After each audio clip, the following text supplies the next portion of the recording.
फैसल। शहजादे, हम सुबह से आपको ढूंढ रहे हैं। कहाँ थे आप वैसे? शहजादे, मुझे जो काम दिया गया उसी को पूरा कर रहा था। ऐसे क्यों देख रहे हैं मुझे? कुछ गलत किया है मैंने? ऐसा भी क्या काम था जो इतना वक्त लग गया?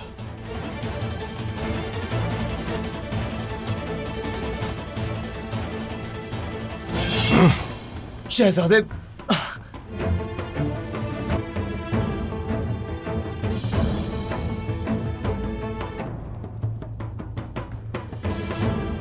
शहजादे ऐसा क्या कर दिया मैंने? बताइए तो सही। निशान नहीं है, छोड़ दो। हम अपना फर्ज पूरा कर रहे थे। शहजादे, क्या आपको वाकई लगा कि मैंने गद्दारी की है आपसे? सबकी जांच पड़ताल हुई है। मुझे माफ करना। मैं नहीं चाहता कि हमारे दिलों में कोई फर्क पैदा हो। कोई बात नहीं। खुदा हाफिज।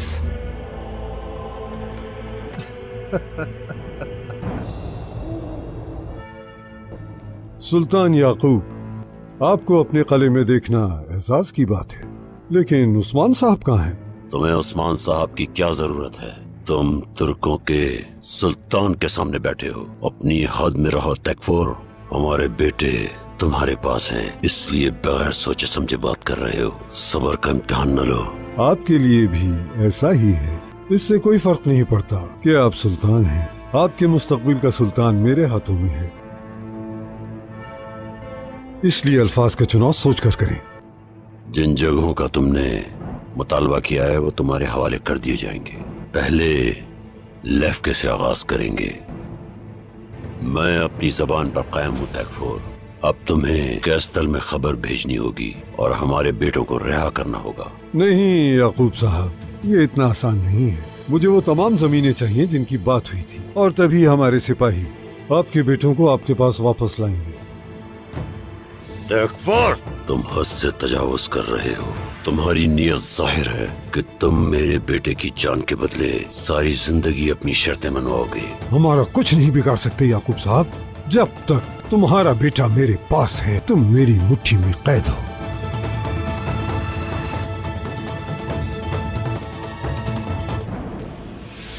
सरदार, दो मुहाफिज दरवाजे पर खड़े हैं।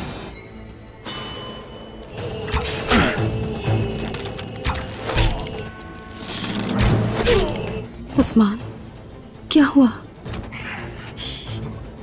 जोर लगाओ। ये अंदर से बंद है। इस बारे में मुझे मालूम नहीं था उस्मान साहब। हुआ? दरवाजा बंद है, हम खोल नहीं पा रहे। कोई और रास्ता है तुम्हारी नजर में? कैस्टल के मुहाफिज जहाँ हथियार रखते हैं उसके पास है। ये चलो। अल्लाह हमारे बेटे की हिफाजत करे।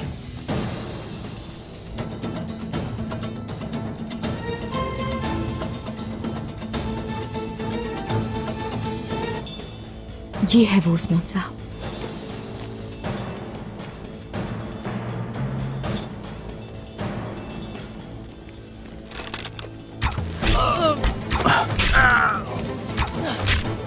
इससे पहले कि किसी को कोई शक हो, हमें अब अंदर चलना चाहिए।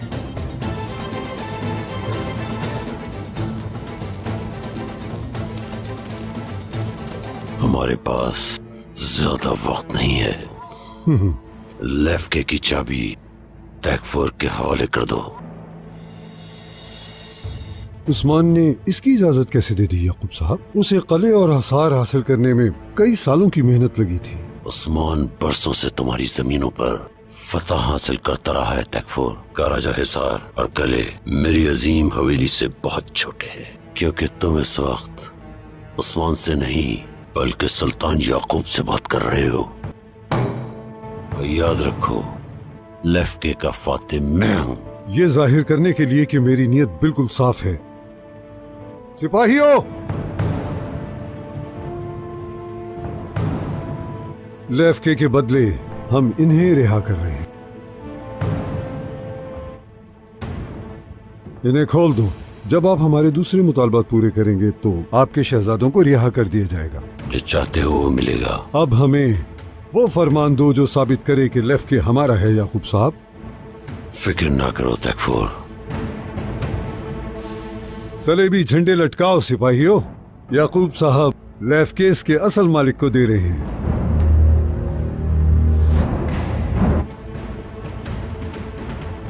कायमास, जब तुम उसे मारोगे तो तुम्हें सोना और तुम्हारे भाई और साथी मिलेंगे।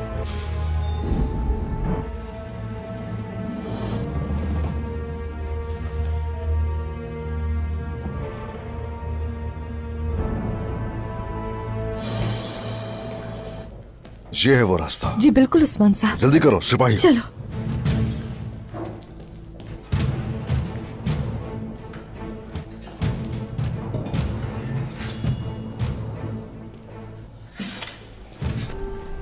चलो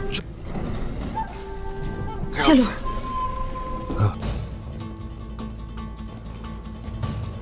आ जाओ।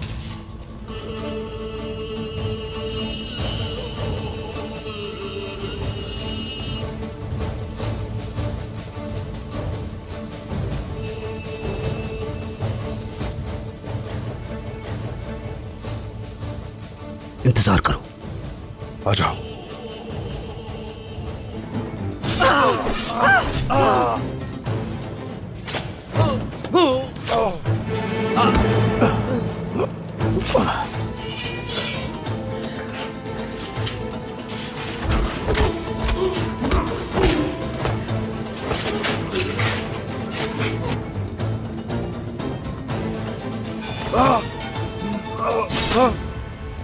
औरहान, औरहान, औरहान, औरहान, औरहान।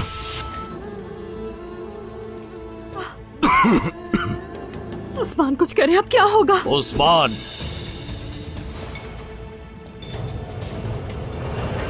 यहां से कोई नहीं निकल सकता मेरी इजाजत के बगैर।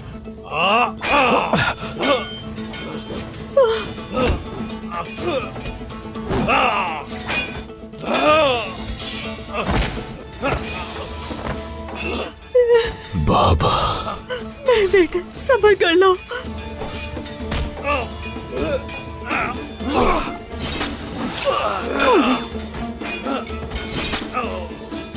औरहान,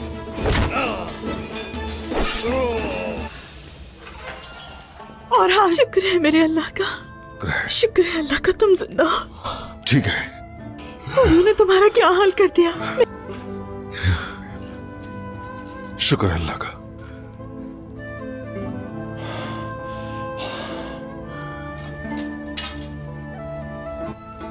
मेहमद, मेहमद, मेरा बेटा मेहमद, मेहमद,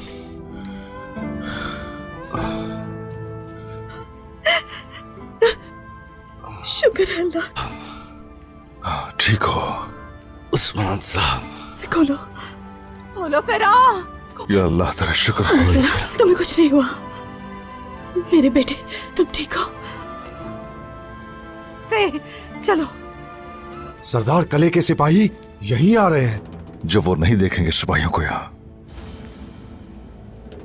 खुफिया रास्ते से बाहर निकलेंगे। आ जाओ।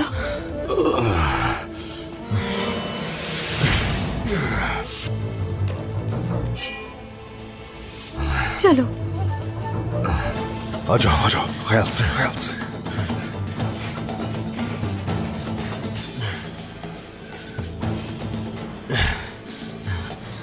हिम्मत करो मेरे बेटे, हिम्मत करो बेटा, हिम्मत करो।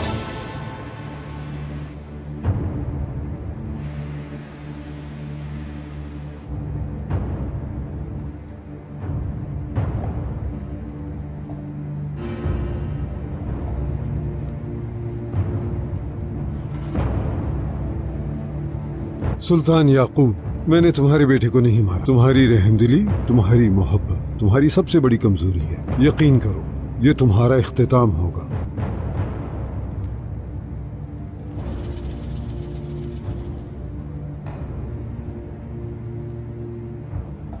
कौनूर साहब वो वहां से निकल गए हैं।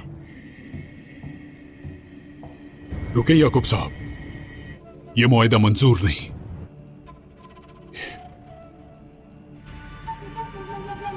उस्मान साहब ने औरहान और मेहमद को बचा लिया है।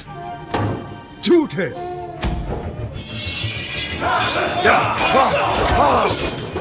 किसी को भी मत छोड़ना।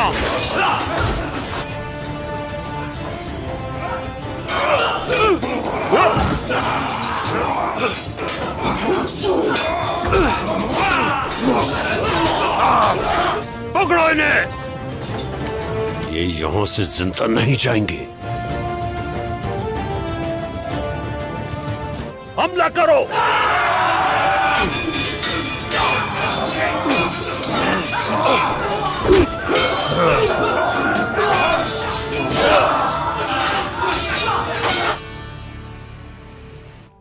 गुंजा खातून,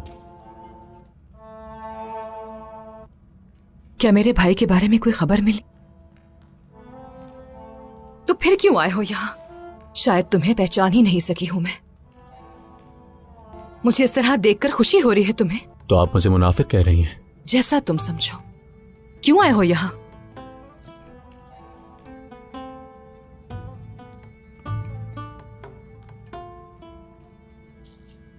आप ठीक नहीं हैं। मेरे पास जड़ी बूटियां हैं।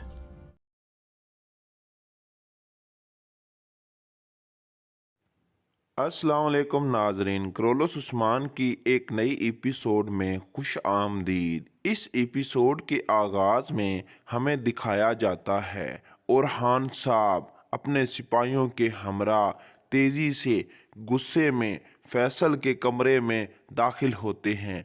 फैसल अपनी तलवार निकाल रहा होता है। फैसल पूछता है, औरहान साहब इतने गुस्से में कहाँ जा रहे हैं? औरहान साहब कहते हैं, हम सुबह से आपको तलाश कर रहे हैं, आप कहाँ थे? तो फैसल कहता है, शहजादे जो मुझे काम दिया गया था मैं वो कर रहा था। फिर औरहान साहब कहते हैं, ऐसा कौन सा काम है जो सुबह से कर रहे हैं? फैसल कहता है, शहजादे आप मुझे इस तरह क्यों देख रहे हैं? क्या मैंने कुछ गलत कर दिया है? लेकिन अलाउद्दीन साहब अपने सिपाहियों को इशारा करते हैं तो वो अपनी तलवार निकाल कर फैसल को दबोच लेते हैं और उसकी तलवार छीन लेते हैं। फैसल नीचे बैठ जाता है और कहता है, शहजादे क्या मैंने कुछ गलत किया है? औरहान साहब कहते हैं, पता चल जाएगा। फिर औरहान साहब उसकी गर्दन को अच्छे तरीके से देखते हैं तो उस पर कोई निशान नहीं होता। तो औरहान साहब अलाउद्दीन साहब कहते हैं, इसके इधर कोई निशान नहीं है, इसे छोड़ दें। तो सिपाही उसे छोड़ देते हैं। फिर फैसल कहता है, शहजादे क्या मैंने कोई गद्दारी की है? आप इस तरह जांच पड़ताल कर रहे हैं? तो अलाउद्दीन कहता है, हमें शक हुआ, हमने काफ़ी सारे लोगों को चेक किया, मुझे माफ़ कर देना।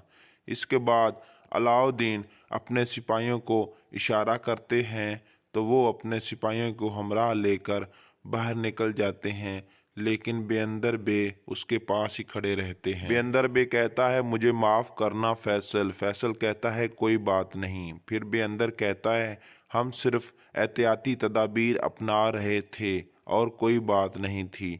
इसके बाद बेअंदर बे भी वहाँ से इजाज़त लेकर बाहर निकल जाता है और दरवाज़ा बंद हो जाता है। उनके जाने के बाद फैसल जो है वो मुस्कुराने लगता है और खुद ही में इतना मुस्कुराता है जैसे वो उन सब को बेवकूफ़ बना रहा है। दूसरी तरफ नाजरीन हमें कले को दिखाया जाता है। कले में याकूब सरदार और कलेदार बैठे होते हैं। कलेदार कहते हैं, याकूब साहब आपको अपने ही कले में देखना एजाज़ की बात है, लेकिन उस्मान साहब कहाँ हैं? याकूब साहब कहते हैं, तुम तुर्कों के सुल्तान के सामने बैठे हो, तुम्हें उस्मान साहब की क्या ज़रूरत है? हमारे बेटे आपके पास हैं, इसलिए तुम इस तरह सोचे समझे हमसे बात कर रहे हो। हमारे सब्र का इम्तिहान मत लो। इस पर जो कि तकफुर होता है वो कहता है, आपके लिए भी ऐसा ही है जैसा मेरे लिए है। आपकी सुल्तानी हमारे रहमो करम पर है। आप समझे मेरी बात? इसलिए अल्फाज का चुनाव सोच समझ कर करें याकूब साहब। इस बार याकूब साहब कहता है, जिन जगहों का आपने मुतालवा किया है वो आपकी शराइत पूरी की जाएंगी। और सबसे पहले लेफ के किले का वहीं से हम शुरुआत करेंगे। फिर याकूब सरदार अपने नौकर को आवाज़ लगाता है तो वो एक डब्बा उठाकर वहाँ पर ले आता है। इसके बाद याकूब सरदार कहते हैं कि सबसे पहले अब तुम्हें कैस्टल में खबर भेजनी होगी ताकि वो हमारे बेटों को आज़ाद कर दें। इस पर तैकफुर कहता है, ये इतना आसान काम नहीं है याकूब सरदार, हमारी तमाम शर्तें पूरी होंगी तभी हमारे सिपाही उनको लेकर आएंगे। इस पर याकूब सरदार गुस्से में अपना हाथ मेज़ पर मारते हैं और कहते हैं, तैकफुर तुम्हारी नीयत वाज़ेह है, तुम सारी ज़िंदगी मेरे बेटे के बदले में ज़मीनें चाहोगे। और यहाँ पर इस एपिसोड का इख्तिताम हो जाता है। उम्मीद करते हैं कि नाजरीन आपको ये एपिसोड पसंद आई होगी। हमारे चैनल को सब्सक्राइब करें और वीडियो को लाइक करें। मिलते हैं नेक्स्ट एपिसोड में, तब तक के लिए हमें दे इजाज़त। अल्लाह हाफिज़।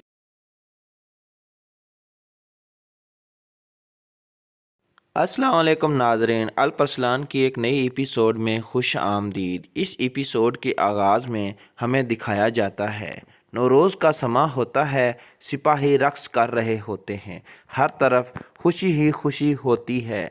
जबकि चाकरी साहब अपने अजीज़ो अकारिब के साथ बैठकर ये सारा मंज़र देख रहे होते हैं। अल-परसलान, उसकी वालदा और बाकी सभी लोग ये मंज़र बहुत अच्छे तरीके से एंजॉय कर रहे होते हैं। सिपाही अपने ढालों, अपनी तलवारों के साथ खूब एंजॉयमेंट का समा बनाते हैं। वो एक गोल दायरा बनाकर अपनी तलवारों के साथ अजीब किस्म का रक़्स करते हैं कि कबीले वाले ये रक़्स देखते देखते हंसते और मुस्कुराते रहते हैं। इतने में नाजरीन हम देखते हैं कुछ घोड़े वाले और एक बग्गी वाला कबीले में दाखिल होते हैं। एक ऐलान करने वाला ऐलान करता है कि शहवार खातून यानी कि चागरी साहब की बीवी तशरीफ़ ला रही हैं। बग्गी वहाँ पर रुकती है, घोड़े वाले घोड़ों से उतरते हैं। ऐलान वाला ऐलान करता है कि इस्तकबाल किया जाए। तो फिर हम देखते हैं शहवार खातून, उसकी बेटी और उसका बेटा बग्गी में से नीचे उतरते हैं। सभी लोग उनको खुश आमदीद कहते हैं। चागरी साहब और शहवार खातून का बेटा भागता हुआ चागरी साहब के पास जाता है। वो उसे उठा लेते हैं। फिर मसूद को अल-परसलान उठा लेते हैं। फिर शहवार खातून चागरी साहब का हाथ चूमती हैं और गले मिलती हैं। चागरी साहब उन्हें प्यार करते हैं।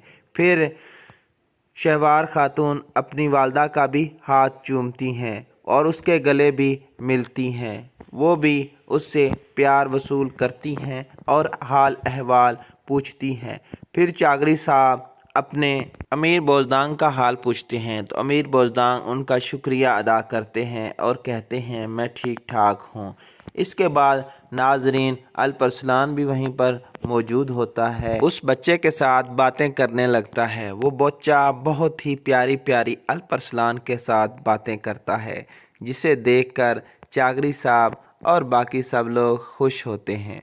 फिर शहवार खातून चागरी साहब से उसका हाल अहवाल पूछती हैं तो चागरी साहब कहते हैं अल्हम्दुलिल्लाह मैं ठीक ठाक हूँ, अल्लाह का शुक्र है। फिर चागरी साहब पूछते हैं सुल्तान महमूद कैसे हैं, वो हमें बताएं, उनकी तबीयत कैसी है और ये बताएं कि गज़नी में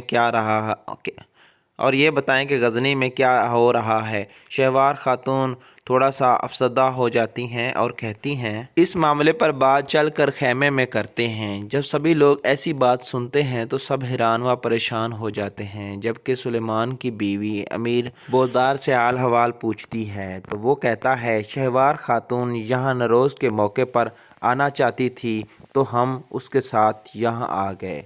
तो वो उसकी बहन कहती है आपने बहुत अच्छा किया।